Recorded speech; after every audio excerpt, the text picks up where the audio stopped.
As the trial of his ex-campaign chairman gets underway and his former lawyer turns on him, President Trump is getting even more desperate for the adoration of his crowds. For more on this, it's time for a closer look.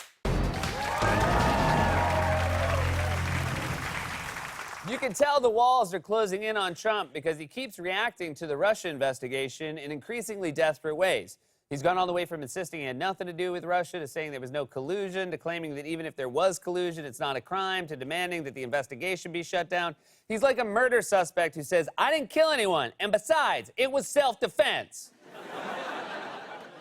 And yet the occasional Republican efforts to hold Trump accountable have not inspired much confidence. For example, you might know this famous internet meme known as the "This is fine" dog. It's been around for years. Well, yesterday, during a hearing on Russian election interference, Republican Senator Richard Burr seemed to have learned about that meme for the very first time. Some feel that we as society are sitting in a burning room, calmly drinking a cup of coffee, telling ourselves this is fine. That's not fine. Oh my God, there is nothing worse than an old senator entering a meme into the public record. Mr. Chairman, I would like to yield the balance of my time to our first witness, Salt Bae. Seriously, the president's trying to shut down an investigation of his campaign for colluding with a foreign adversary, and that's your response? Let me put it to you this way. Some feel that the Republican Party is like a frog sipping tea saying the president is a criminal, but that's none of my business. And despite Trump's insistence that collusion is not a crime, conspiracy to commit fraud or violate election laws are very much are crimes. And many former prosecutors, even cautious ones, are beginning to argue that there's already enough evidence in the public record to prove those crimes. Are you seeing enough pieces come to light in just what is public-facing in this investigation that you believe there will be enough to charge someone with a conspiracy to coordinate or receive assistance from a hostile foreign power? Yes, I am. There are bits and pieces in the public record that suggest that it wasn't just Russians. So there's some unanswered questions, but I think the pieces are there. Of course they're there. The guy publicly asked Russia to hack his opponent. His son took a meeting with them, and his closest aides all look like gangsters from a Tex Avery cartoon.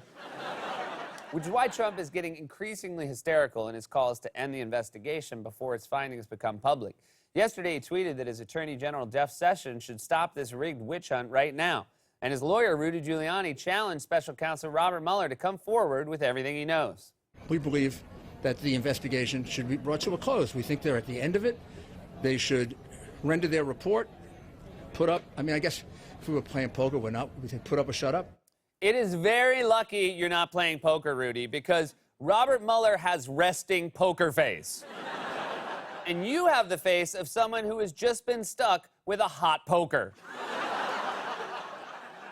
Giuliani then complained that his team has had to respond to several accusations, including accusations leveled by Trump's former lawyer and personal fixer Michael Cohen, who said last week that Trump knew in advance about that infamous 2016 meeting at Trump Tower with Russian officials. We have every reason to believe they don't have anything.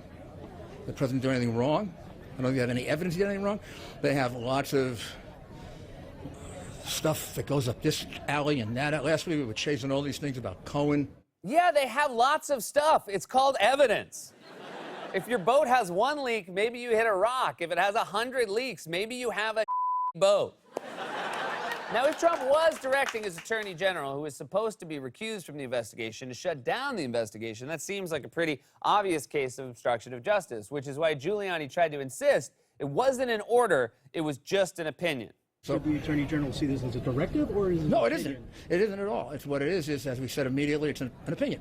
And he used the medium that he uses for opinions, Twitter. And one of the good things about using that is he's established a clear sort of practice now that he expresses his opinions on Twitter. He used the word should. He didn't use the word must. I'm sorry, do you really think Donald Trump is going to agonize over the difference between should and must? A couple weeks ago, he called his wife Melanie. Yesterday, he misspelled the word smoking. He's not sitting over parchment, dipping a quill into an inkwell, debating which word to use. No, thou shalt. Trump just dumps the ink on the paper and then smears it around with his finger.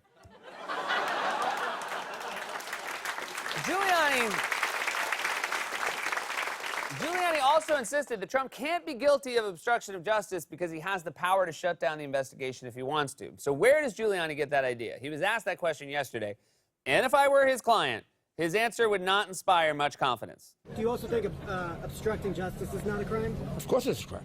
You just said that the president can... No, under Article 2 of the Constitution, I'm not going to tell you my opinion on it because I haven't really gotten to the conclusion of researching it. You haven't gotten to it? It's Article 2. Did you read Article 1 and then just take a nap? It says a lot about your case when this is the best lawyer you can get to represent you. You want a guy who sounds like Atticus Finch. Rudy sounds like he just wandered out of Central Park wearing an open hospital gown. I mean, look at him. He's literally wiping sweat from his brow. Can you imagine this guy in court? The defense may now call its first witness. We're supposed to have witnesses? Oh, boy. Oh, Rudy. Oh, you done it again, Rudy. You done it again.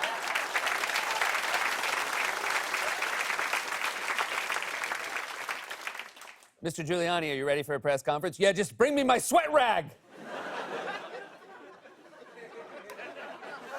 Apparently, all of this has taken an emotional toll on Trump. CNN reports that people inside the White House say he's been in a dark place. So welcome aboard.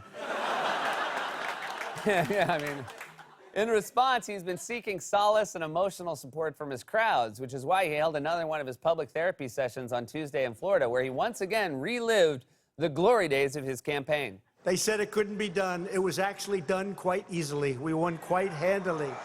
We were never off center stage. You know what that means, right? The debates. We never left center stage. We won every farm state. You got to see that middle of that map. It wasn't even the middle. It was about everything but a little corners of each side. But you have to see that is all red.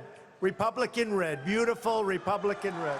And you know what they were asking on Election Day? Where did all these people come from? You know where they came from? They came from the heart. They came from people that were never happy with anybody until we came along. They were never happy with anybody until we came along. Trump talks about himself the way a romance novel talks about the sexy pirate character.